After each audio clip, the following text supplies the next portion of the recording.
every story appears ordinary till you see the core side of it. And what you're looking for is the story behind the news. We bring it to you from Lagos, the commercial capital of Nigeria. Giving you all sides and political stories round the clock. Every detail from the start line to the final whistle. CoreTV News, expanding your view.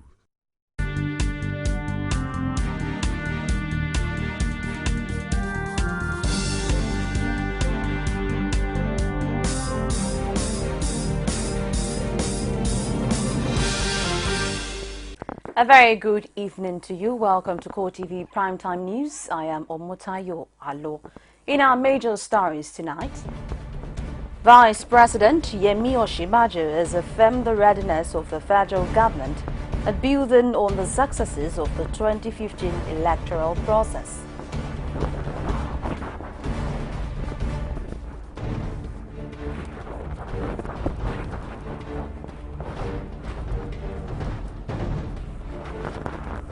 Also in this program, Deputy President of the Senate, Ike Ekweremadu, escaped suspected assassination attempt.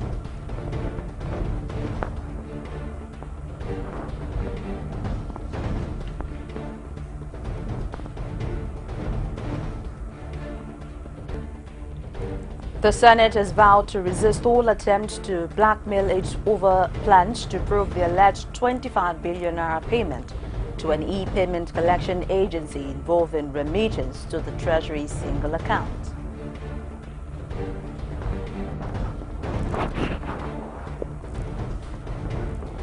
And from outside Nigeria, Yemen President Abdurrahman Mansur Hadi has returned to Aden from exile in Saudi Arabia.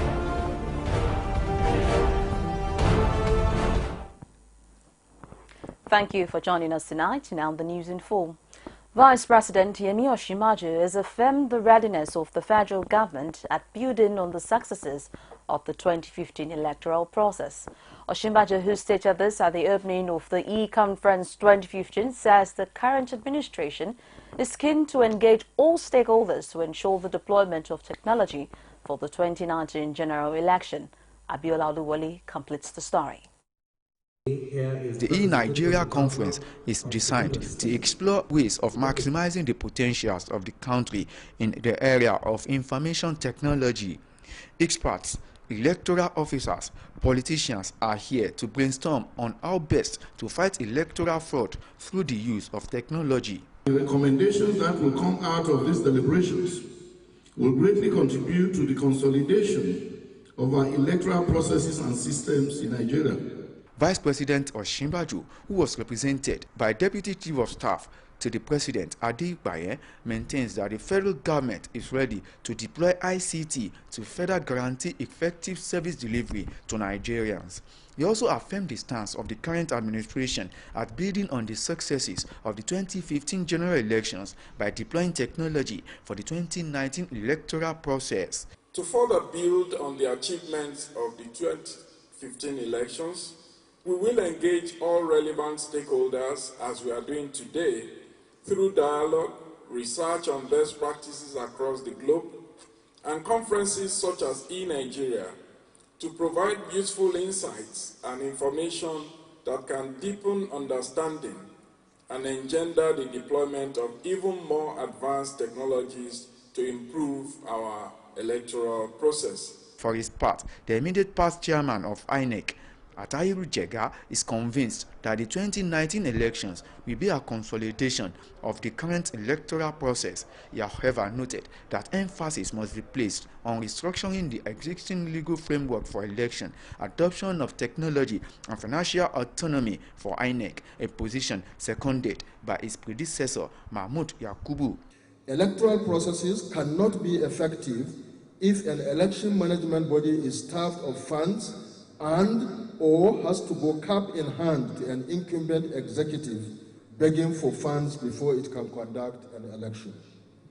As we begin a new electoral cycle, the Commission and staff are eager and enthusiastic about gathering information and knowledge that can help in the deployment of new and sustainable technologies in order to improve our electoral process. And even though the next general elections are still far away, political watchers are keeping an eagle eye on what will be the performance of INEC in the coming governorship elections in Kogi and Bayelsa states.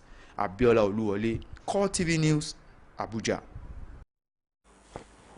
Media aides of the Deputy President of the Senate, Ike Ekweremadu, claimed that he escaped a suspected assassination attempt on Tuesday. The attempt, according to a statement signed by spokesperson Uche Anichukwu, occurred about 10 a.m. between Apple Flyover and Dantata Construction Company's yard, close to the old Central Bank headquarters junction, on his way to work. It noted that the suspected assassins, who operated in a tinted white-colored Mercedes-Benz AMG E63 without a plate number, were chauffeured by a long-haired, light-skinned foreigner, whom it's described as possible mercenary. The statement indicated that the vehicle, which was positioned by the Aqua Bridge, and noticing that the Deputy President of the Senate's convoy took the right turn to join the Nnamdi Azikiwe Express instead and made a turn. It added that even though the car was blocked, the driver broke into the convoy and made several frantic attempts to attack the senator's official car.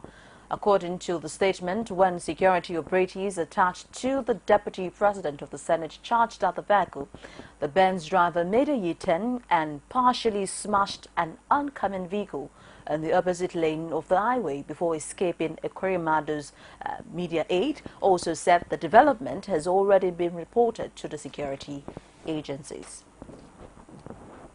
The Senate has vowed to resist all attempts to blackmail it over plans to probe the alleged 25 billion naira payment to an e-payment collection agency involved in remittance to the Treasury single account.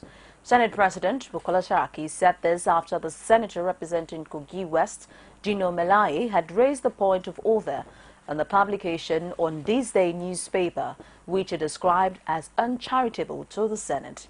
Melaye noted that the authors of the write-up had accused the Senate of working against the interest of President Muhammad Buhari by seeking to probe the matter.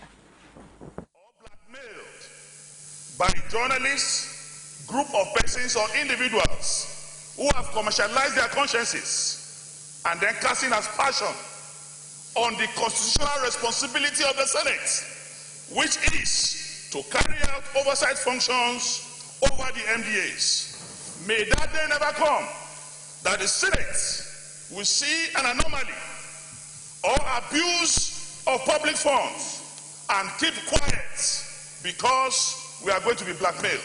The insinuation in this write-up, Mr. President, is that we are fighting and attacking Mr. President. Mr. President is not the one collecting 1% of TSA. And the motion moved last week, Wednesday, Mr. President, had two prayers. The first prayer was to thank Mr. President and commend Mr. President for the implementation of TSA. And we encourage using TSA in compliance with Section 80 to turn around and make it look as if the Senate is fighting Mr. President, is myopic, is parochial, is unacceptable to the Senate and senators of the 8th Assembly. Chairman, sir, we'll refer the letter to you for you to review and come back to us within a week. Information Minister Lai Mohammed has dismissed claims of the diversion of funds accruing to the Treasury single account. He also challenged anyone with contrary facts and figures to make such information public. In a statement issued by the special advisor to the minister, Segun Adeyemi, the minister said that TSA has neither been enveloped in any fraud nor has any money from the accounts been diverted. The minister reiterated the fact that less than 2 trillion naira has accrued to the TSA, hence the 1% charges, and the amount could not have been 25 billion naira, as alleged by Governor of Ekiti State, Ayodele Fayose. He noted that the Senate investigation of the TSA is within its oversight function, but argued that it is not a confirmation that the TSA funds have been diverted or that one single company made 25 billion naira as charges. Lai Mohammed noted that TSA was initiated by the Jonathan administration but only enjoyed a new lease of life under Buhari's administration because of his sterling leadership qualities. Also, the 8th Senate has approved and adopted a legislative agenda to guide its activities and proceedings for the next 4 years. The guidelines were adopted after a lengthy deliberation of the floor of the Senate on Tuesday. Members expressed hope that another committee will be set up to ensure compliance for the provisions of the agenda.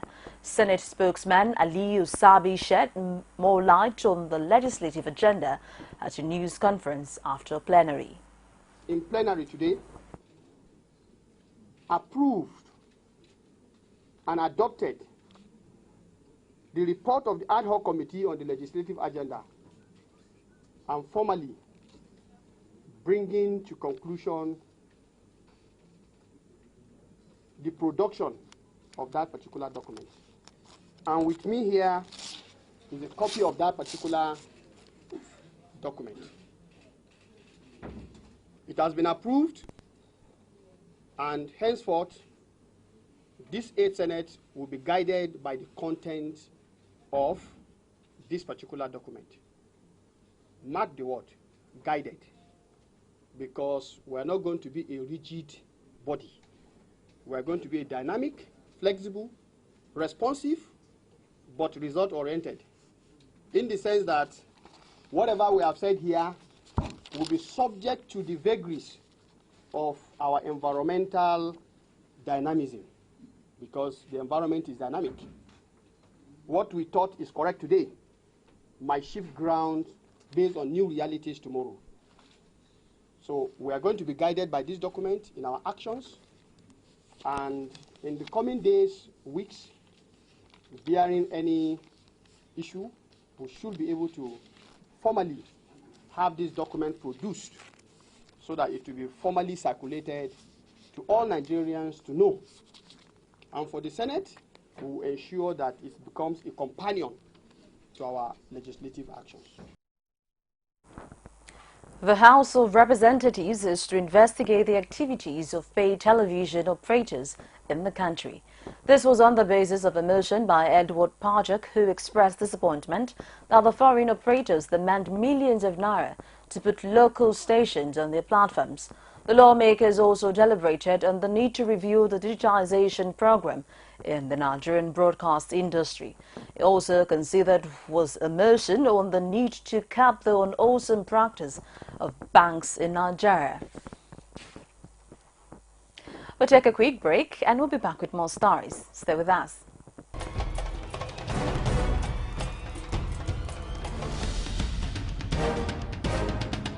This is what the people are saying. You don't run a big economy with generator. They need to do more in terms of energy and power. Many things to do for this Nigeria about lights, water, and new TT.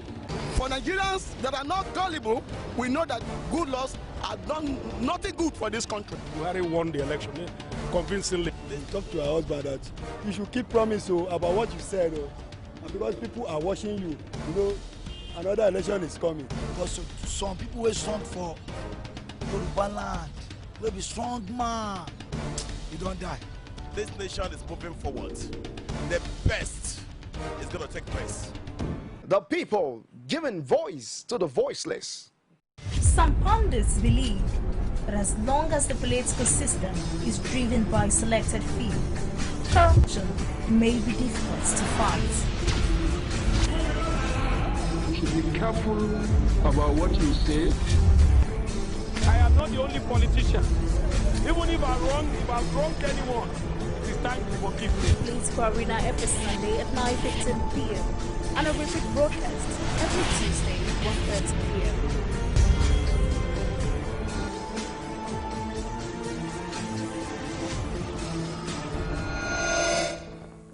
Welcome, and if you're just joining us for CoreTV Primetime News, here is a quick reminder of our top stories. Vice President Yemi Osinbajo has affirmed the readiness of the federal government at building on the successes of the 2015 electoral process.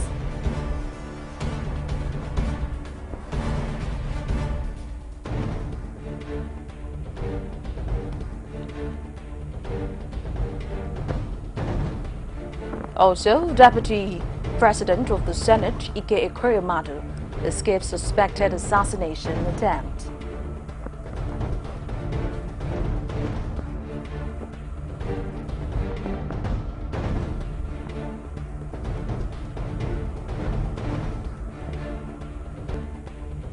The Senate is vowed to resist all attempts to blackmail it over plans to probe the alleged 25 billion naira payment to an e-payment collection agency involved in remittance to the Treasury single account. You could find all our news and information on our social media platform. Visit our Facebook, facebook.com/CoreTV News, our Twitter handle @CoreTV News NG. You could get more on our YouTube channel, youtube.com/CoreTV, live space and news. The Senate Committee on Ethics, Privileges and Public Petitions has issued the final invitation for former chairman of the Economic and Financial Crimes Commission, Ibrahim Lamade, to appear before it on Tuesday, November 24. This was after he failed to show up as expected before a panel investigating alleged diversion of certain properties during his tenure as EFCC chairman.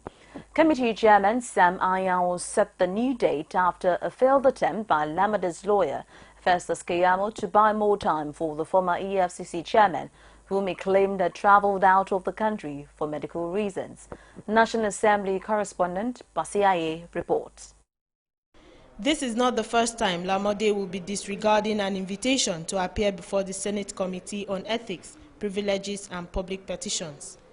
He has been invited at least twice since a petition against him was tabled before the Senate in August, but the former anti-graft boss has failed to show at every time. His lawyer, Festus Keyamo, was there in his stead, a situation the committee described as a disappointment and an affront to the Senate. Chief Lamode is invited to this committee. This petition is against him as a person. Then the Senate does not have powers over private persons. It is criminal investigation. No. His capacity as the chairman, yet EFCC has the capacity to invite a former governor who is no longer a governor of a state. So that is point. And we are not doing logic here. That that even in the course of investigation, anybody ordinarily can be invited to the Senate. Section 89 of the Constitution is very, very clear. It says for the purpose of any investigation under Section 88 of this Constitution and subject to the provision thereof, the Senate or the House of Representatives or a committee appointed in accordance with Section 65 of this Constitution shall have powers to A. To procure all evidence, written or oral, direct or circumstantial, as it may think necessary or desirable, and to examine all persons and witnesses whose evidence may be material or relevant to the subject matter. When his lawyer was given an opportunity to speak, he explained that Lamade's absence was because he traveled out for treatment. This, Keyamo explained, is because his client had assumed that he was off the hook with a new man in charge of the anti-graft agency. His excuse is, however, not acceptable to the committee.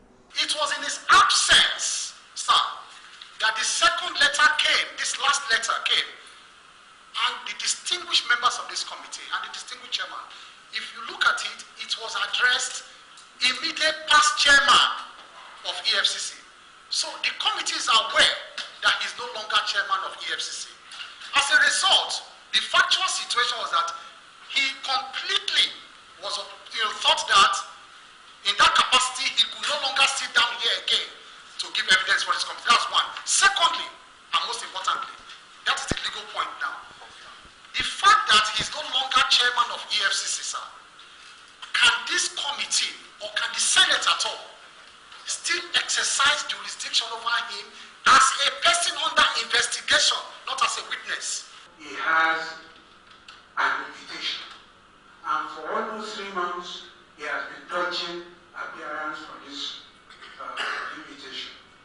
I think you should please advise him properly, because it is not good. If today now we warrant his issues, you will say that because he had an issue with the Senate or the leadership of the Senate, that is why he is being persecuted. We don't want to persecute anybody. And seeing that the senators were not ready to budge, Keyamo insists that the committee and the Senate lack the power to invite Lamode to appear before it. If you look at section 88, I guess 88 or 89, it says that those who are charged or intended to be charged with the responsibility of an office. So it does not talk about those who were charged or who was charged or the person who was charged with a responsibility. The committee dismissed his position and fixed Tuesday, November 24 as the final date of appearance for the former anti-graft boss. Basia Ye, CoreTV News, Abuja. Nigeria will soon start a national measles campaign that will target 39 million children within the age range of 9 and 59 months. The Executive Director of National Primary Healthcare Development Agency, Ado Mohammed, disclosed this at a news conference in Abuja. He said the first phase of the campaign will be done in 19 states in the northern region, while the second phase will be from January 2016 in the remaining 17 states of the Federation. Health officials are to be deployed to 96 internally displaced camps in Borno, Yobe, Adamawa, and FCT for the exercise. The first phase of the nationwide measles campaign will begin this weekend in 19 states of northern Nigeria, but it won't be until January when the second phase will commence in the remaining 17 states. This, according to the National Primary Healthcare Development Agency, is a follow-up to the routine immunization exercise. The executive governors of the 19 northern states will provide personal leadership in terms of oversight over the implementation of the program. On the final note, I want to appreciate all stakeholders, and I call on journalists to go out to the fields to supervise the conduct of this exercise, and let us have feedback from you in terms of the performance of the campaign. The agency says measles campaign will be taken to all 96 IDP camps in Borno, Yobe, Adamawa, and FCT. It added that the border posts and outposts will also be reached in an effort to ensure nationwide coverage. The exercise will also involve local government chairmen, state commissioners, and governors across the country. The agency has not shied away from its responsibility in terms of providing emergency services to Nigeria in Borno, Yobe, and Adamawa. And that is also not unconnected with, it's because of our commitment to child survival that I'm sure you agree with me that we've been able to contain poliovirus transmission in Borno, Yobe, among other states in Nigeria. So we are present in the IDP camps, and will continue to be present in the IDP camps. Nigeria health authorities say measles kill more than any vaccine-preventable disease. They therefore want children to be immunized in order to be fully protected against the highly contagious childhood killer disease. Information Minister Lai Mohammed has been speaking on the recent merger of some ministries and the composition of the new cabinet. He wants Nigerians to understand that ministers' roles are largely supervisory. Speaking particularly on the appointment of former Lagos State Governor Babatunde Fashola as minister in charge of the now merged ministries of Power, Works and Housing, Mohammed said there was no doubt about the minister's ability. Ministers are meant to provide leadership. Ministers are supposed to work in conjunction with the president and with the government to get the framework for their ministries. The day-to-day implementation of this is actually with technocrats. Now, I think when you look at the Ministry of Power, Works and Housing, you must first understand that we have very little left in power these days. Power has been privatized. Apart from gas and transmission, there's nothing more in power. All the generation all the generating stations have been privatized. Distribution has been privatized. So really the Minister for Power really is more about policy these days and probably more about transmission. And even transmission, I'm told, will soon also be, either be privatized or be rationalized. So it's not so much about, I think we are a bit obsessed in Nigeria about power.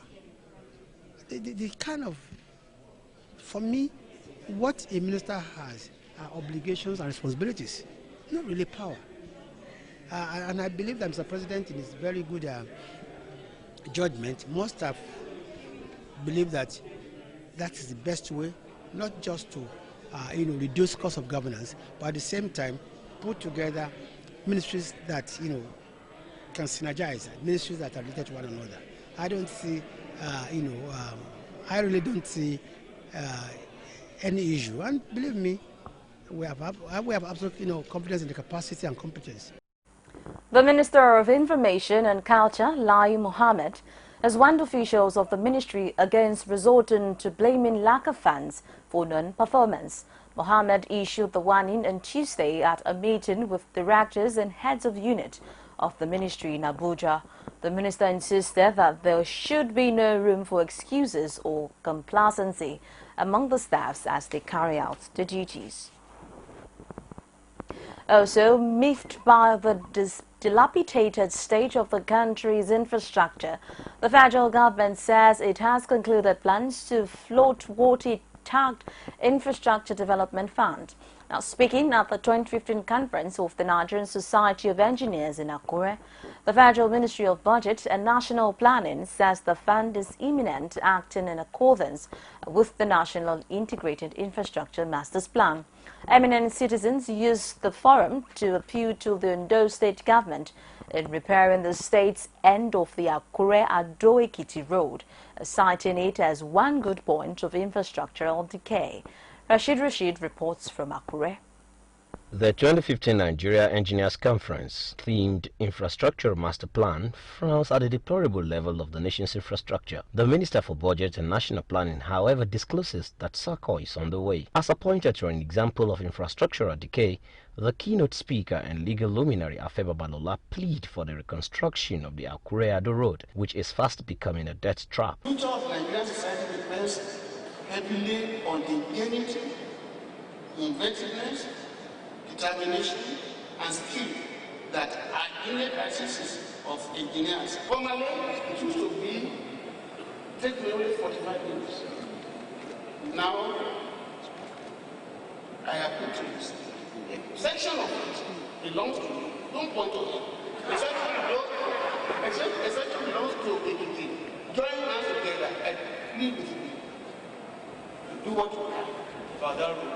Otherwise, I won't come to this area. To the host governor, Olusegun Mimiko, Nigerian engineers should equip themselves for the country's infrastructural needs. The compelling challenges of physical and infrastructure development, coupled with our dwindling resources, have in recent time made it imperative for local engineers to brace up with these and other related challenges if they must remain relevant to their calling as major stakeholders and principal actors in the management, structural planning and implementation of the nation's infrastructural development. Eminent Nigerians like the Secretary to the Government of the Federation, Babachir Lawal, were conferred as Fellows of the Society. The conference ends on Friday, 28th of November. Rashid, CoreTV News, Akure. The Kaduna State Government has recalled the chairman of the Interim Management Committee of Kaduna North Local Government Council from suspension. Secretary to the State Government, Balarabe Lawal, issued the order for the immediate reinstatement of the chairman, Ahmed Kufi. The chairman was suspended from office on October 8, 2015, following some actions taken by the Kaduna North Local Government Council on the recovery of public lands from encroachers. But an investigation set up by the government cleared the chairman of any wrongdoing and commended his courage and initiative. The incessant fuel scarcity in the country has been a major issue affecting the economy and Nigerians. Now, despite efforts from previous and present administration, the issue of scarcity remains subject of discussion now as queues have gradually resurfaced in Lagos. Sarah Yeku, who visited some filling stations in Lagos, has more in this report. Fuel scarcity has again hit the streets of Lagos and other parts of the country, as most filling stations are locked and long queues are experienced by commuters. While commuters are confused as to the cause of the scarcity of this commodity at this time of the year, they however hope that the government will salvage this situation as it is becoming the order in the petroleum industry. The marketers are not happy. They need their money. And when they are paid, I think things will work. Can only hope for the best. I don't want to attribute to the period because it has been like this since past 1 month. So I think they just want to hold the fuel. The reason is best known to them. But I don't believe it's because of the period we are in. Are we really at the festive period? I don't really know what I should say. But a few days back, I think last week, I saw a news headline which said the importers or the marketers were holding fuel for whatever reason, even after we're told the government had paid a certain amount, which ran into billions. I can't really say. We're appealing to the government. I don't know. We think there is to pay the marketers the subsidy areas or something. You know, because we're getting into the festive period now, to make easy flow for commuters to get fuel. Meanwhile, petrol is sold at different prices and above the stipulated government price of 87 naira in the various filling stations. The chairman, Nigerian Union of Petroleum and Natural Gas Workers, Tokunbo Korodo, said that the epileptic situation is an intentional act by some investors in the petroleum sector. As an investor, when they bring into their depot, they also still want to make profits. That's why you see some of them selling between 100 to 110.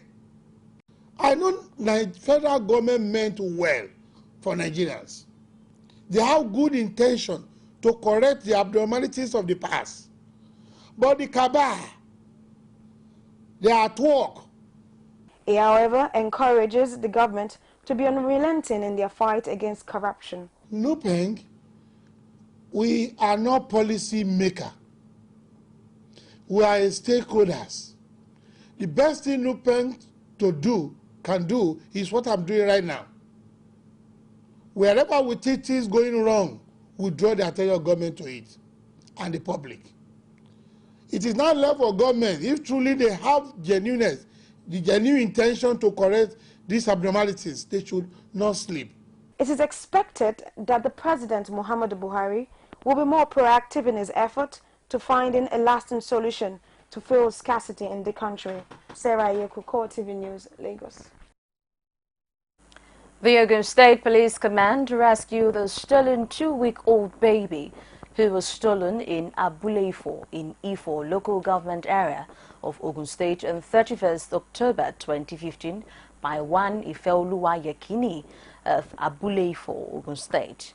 The suspect, who had been monitoring the mother of the baby while pregnant, went on the pretense of felicitating with the mother in a house at the same village and requested to back the baby, which the mother obliged her.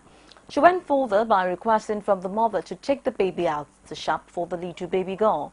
But at the market, the suspect decided to run away with the baby to an unknown place. The mother of the baby, after several efforts to locate her with the baby, then reported the case to the police at the police divisional headquarters in Ifo for such a necessary investigation. The suspect was arrested by combined teams of Onikpanu and Ifo divisions of the command when the suspected, who had been placed under surveillance by the police, was sighted in the area. The Commissioner of Police, Ogun State, Abdulmajid Ali, has charged parents to protect their children and keep watch over them always. Nigeria is not prepared to thaw the part of Iran in accusing the Saudi authorities of shoddy handling of the situation that led to the stampede in Mina last September. Now, this position was taken by the National Hajj Commission at the end of a meeting with the heads of Hajj commissions in affected states in Nigeria. Correspondent Ellen Chukwunike was at the meeting and filed in this report. The 2015 Saudi Hajj stampede was not a surprise, but what stunned analysts and sympathizers alike was the sheer magnitude of victims. Nigeria's loss from the Hajj stampede has towered above 266 to make it the worst disaster involving pilgrims. But while nations like Iran have taken Saudi Arabia to the cleaners over their dissatisfaction with the way the whole issue was handled, government officials say the tragedy has been politicized. They insist that Nigeria does not want to be part of it. Nigeria has made it officially, has made official request that we want to be part of the committee. Since then, we have not received any. But we can't start blaming anyone till we know the cause of the tragedy. The committee, the Hajj Commission, break up into subcommittees to monitor everything, to see what is happening, and at the end of the day, they were able to have almost all the details of everybody that's a pilgrim. But don't forget that there are so many illegal people who live in Saudi Arabia. Interestingly, the Saudi government has not heeded requests by affected nations to include them in the committee set up to investigate the tragedy. For Nigeria also, nothing can be done about this because Riyadh has the prerogative to decide whom to join in the committee. Nigeria requested to be part of the committee. So it's one thing for you to make a request, and it's another thing for the request to be granted. It's their prerogative to grant the request of Nigeria and any other nation. It's also their prerogative to decide to carry out the investigation without involvement of any other nation. What he said is that the committee is not made public, but certainly a committee has been working, only that we cannot say these are the composition of the committee because it's not made known to us and it's not made known to anybody, I mean, through what we can assess from the media. Nigeria has to be part because we are highly affected with this tragedy. And when you want to do, because we might have some under information that might not actually be available for them because probably it is peculiar to our own pilgrims that we have been able to see by ourselves. We will also appeal, like the chairman said, that the commission, that the Saudi authorities should actually involve Nigeria in the investigation of this stampede that happened. The meeting was also to remind state Hajj commissions of the need to urgently coordinate the blood sample collections of relatives of 44 missing victims for onward transmission to Riyadh for DNA tests to help in solving the mystery of their loss. But while the exercise lasts, an Islamic injunction for relatives of dead victims would now be put on hold until the outcome of the DNA test, which in this case, the time is unknown. When the husband has been declared dead, then she can talk of Iddat Wafat. If somebody is considered missing also, the woman must also stay for that minimum of 3 months. 3 months until it is proven that yes, the man has gone and is not going to come back or may not come back.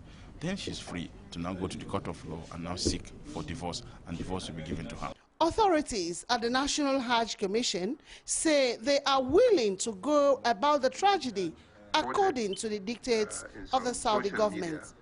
So for now, relatives of victims must bottle their reservations. Helen Chukwunike, CoreTV News, Abuja.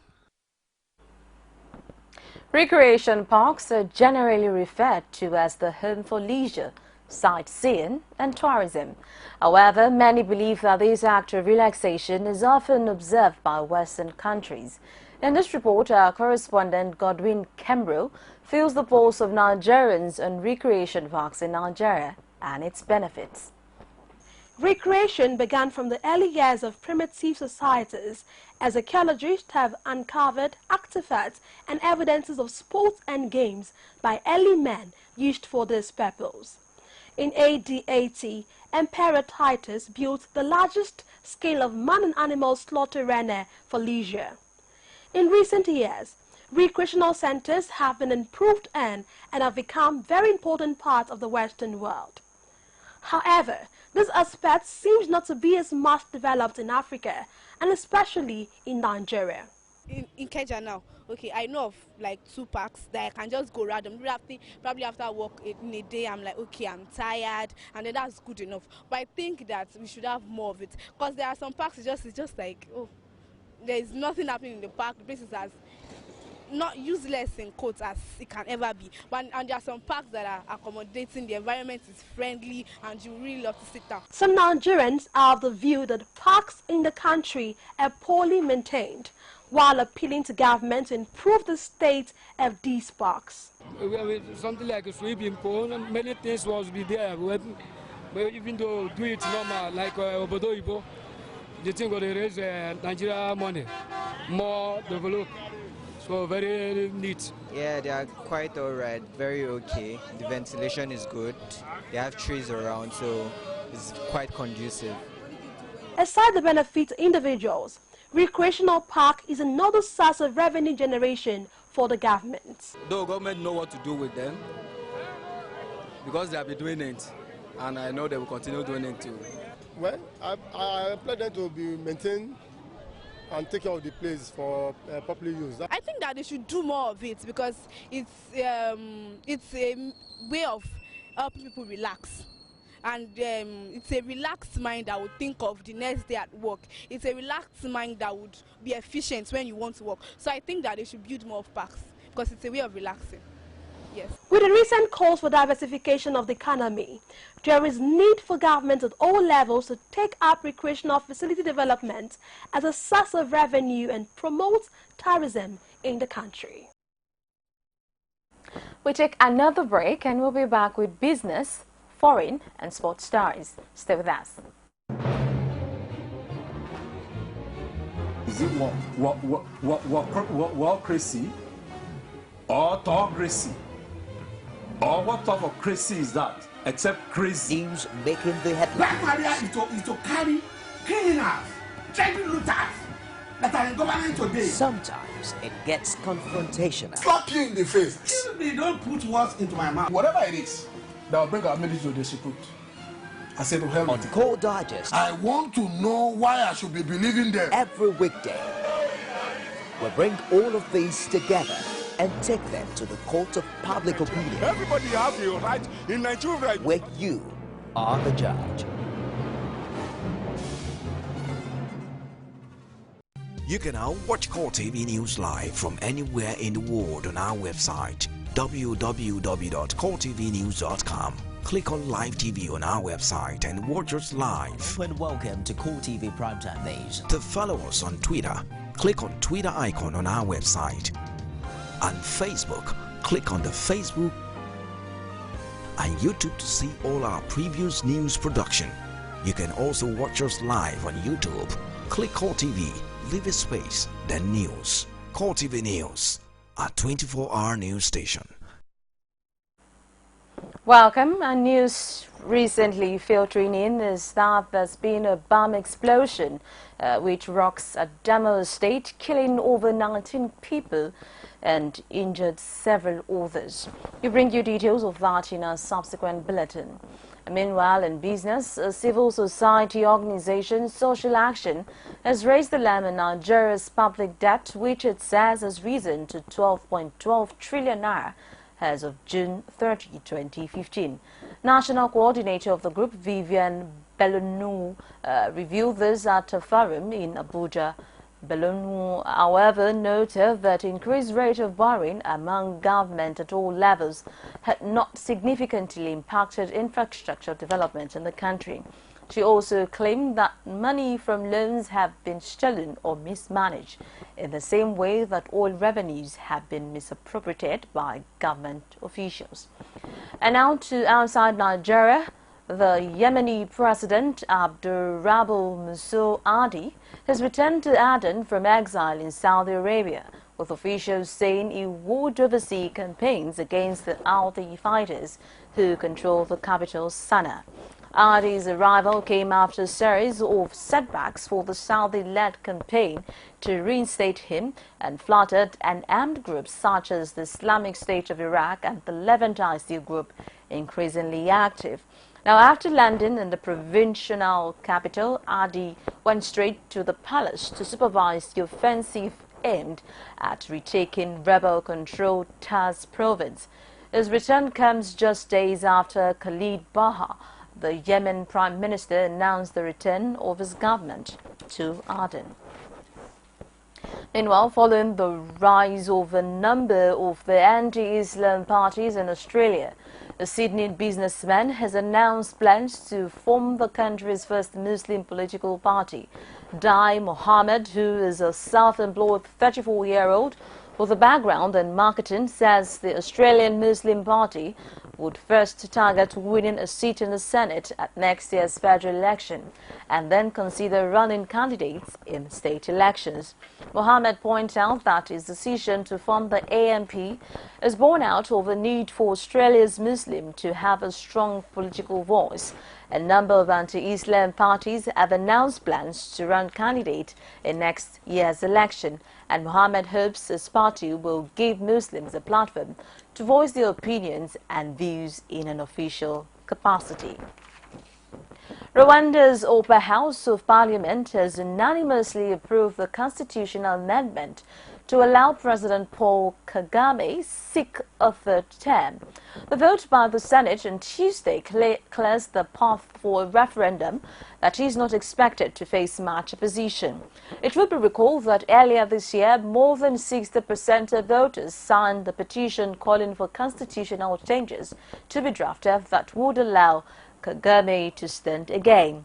Addressing newsmen today, the Senate head Bernard Makazuka said Kagame, whose current term ends in 2017, could run for another 7-year term and then 2 5-year terms, possibly keeping him in power until 2034. Kagame is the latest long-serving ruler in an African country to attempt to extend his hold on power. Israel's Interior Ministry has placed travel bans on 3 senior officials in the northern branch of the Islamic movement. Now, this is coming as right groups accuse the government of cracking down on Palestinian citizens of Israel. Now, along with movement's leaders, Sheikh Raed Saleh, travel bans were also issued to Deputy Leader Kamal Khatib and Head of Movement's Public Relations Office, Yusuf Awadeh. Saleh and Awadeh are banned from traveling until January 15, 2016, while Khatib is forbidden from traveling the country until January 18. Now, Israeli Interior Minister Sylvan Shalom, who issued the travel ban, said allowing them to travel would be a security threat. Meanwhile, the Islamic movement has rejected the ban. And now to the world of sports.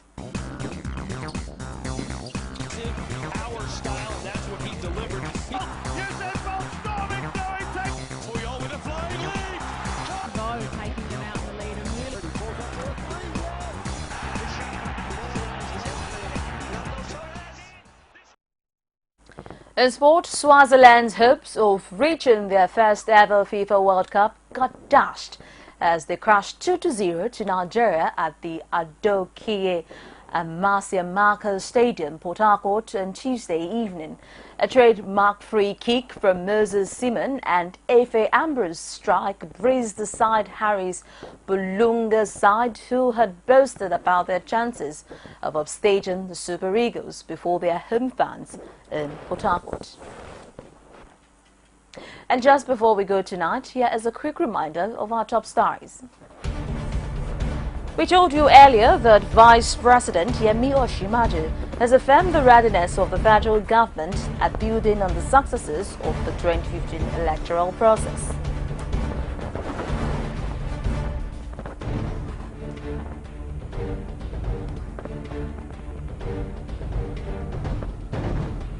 Also, Deputy President of the Senate, Ike Ekweremadu, escapes suspected assassination attempt.